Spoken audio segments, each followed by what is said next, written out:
Hallo und herzlich willkommen heute zu einem weiteren Video. Es geht um meinen M2 Competition bzw. um die Batterie in meinem M2 Competition.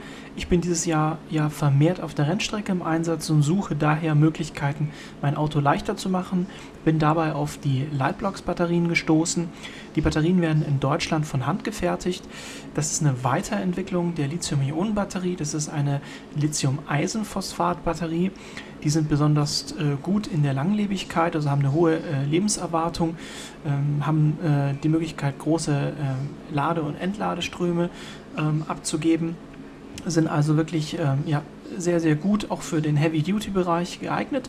Großer Vorteil ist eben, die sind super leicht im Vergleich zu einer normalen Batterie. Und weiteres tolles Feature ist, man kann die Batterie, die ist sozusagen in Anführungszeichen intelligent, man kann sein Handy damit koppeln. Das bedeutet also, die Batterie hat eine gewisse Steuerelektronik, die man von außen über die App steuern kann. Da sage ich später auch noch ein bisschen was dazu. Und diese Batterien gibt es eben einmal als Standalone. Ich habe jetzt noch eine Adapterplatte dazu gekauft, die seht ihr hier.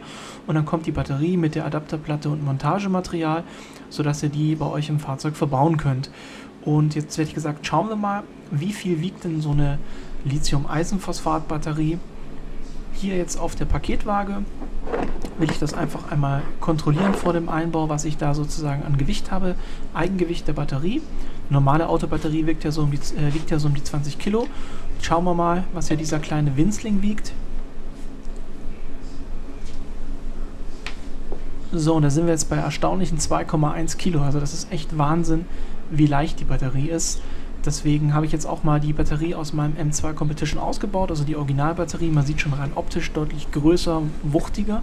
Und jetzt schauen wir mal, was die Batterie auf die Waage bringt.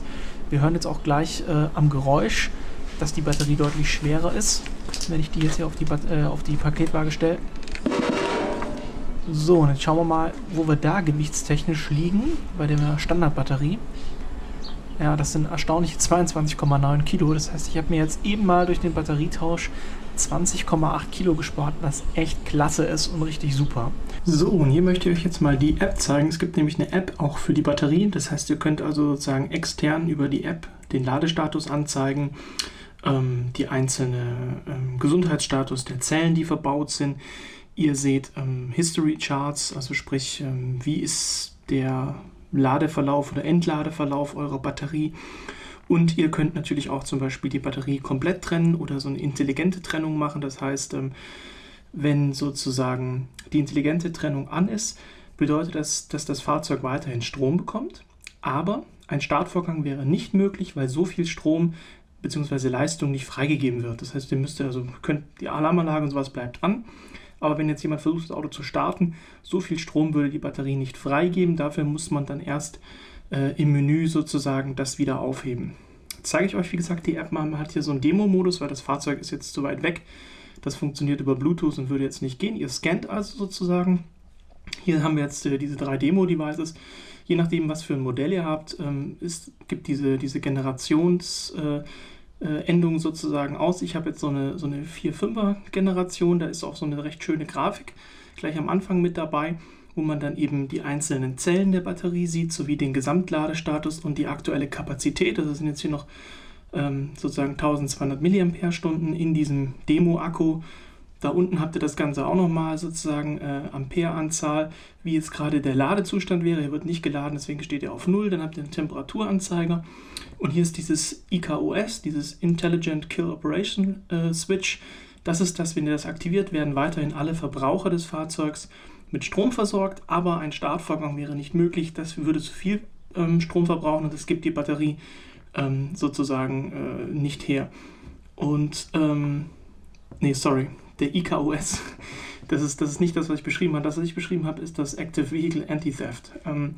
Das ist, wie gesagt, das, wo alle Verbraucher noch versorgt sind, aber eben kein Startvorgang möglich ist. Das IKOS ist sozusagen für die Rennstrecke oder für den Renneinsatz, wenn aus irgendwelchen Gründen sozusagen festgestellt wird, Überspannung, Überlastung, dann schaltet sich die Batterie zum Schutz vor Schäden selber ab. Dann gibt es hier, wie gesagt, die Möglichkeit, sich Charts anzeigen zu lassen. Man hat also hier so einen Graph Und je nachdem, was man einblendet, bekommt man dann oben in Echtzeit sozusagen die Darstellung gezeigt. Da hat man also jetzt hier zum Beispiel die Zellen-Voltzahl. Wir haben ja 4 Zellen, was dann nachher die Gesamtkapazität ergibt. Dann können wir einfach die Gesamtvoltzahl der Batterie ausgeben lassen. Das sehen wir dann hier, ja, also knapp über 14 Volt jetzt in dem Demo-Modus. Was wir noch haben, ist sozusagen die History und da steht einfach sozusagen Event-Log-mäßig drin, was ist passiert in letzter Zeit.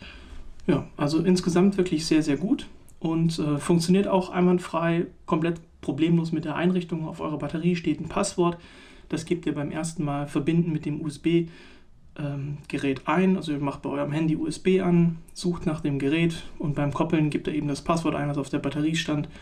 Und ja, von da an ist es wie beim Auto auch, wenn man das Handy eben koppelt, ganz einfach und simpel. So, jetzt wo ich ein bisschen was zur App gesagt habe, da gibt es noch sicherlich viel mehr zu erzählen, aber das soll ja nur ein kurzer Überblick sein. Hier jetzt die Batterie im Fahrzeug eingebaut. Wir sehen also, die Batterie ist befestigt auf der Adapterplatte und die Adapterplatte ist dort, wo früher mal das Reserverad war. In dem Fall war es jetzt so, dass die Adapterplatte leider etwas zu kurz war für die Standardlöcher, die wir hier sehen. Das heißt, wir mussten also ein kleines Loch bohren in den Unterboden, allerdings natürlich nicht ganz durch, nur oberflächlich und auch versiegelt. Sollte also keine Probleme geben. Und ja, also alltagstauglich ist die Batterie bedingt. Also ich sag mal, eine Woche könnt ihr das Fahrzeug stehen lassen mit Alarmanlage und allem drum und dran. Dann müsste sie aber ans Ladegerät und ihr braucht ein spezielles Ladegerät. Ihr könnt sie nicht mit einem handelsüblichen Ladegerät laden. Wenn ihr das Fahrzeug aber alle, sag ich mal, 3 bis 4 Tage bewegt und dann eben auch keine Kurzstrecke, sondern Landstrecke, ist die Batterie voll alltagstauglich. Ich teste sie jetzt auf der Rennstrecke und hoffe, ich habe viel Spaß damit. Bis dann. Ciao.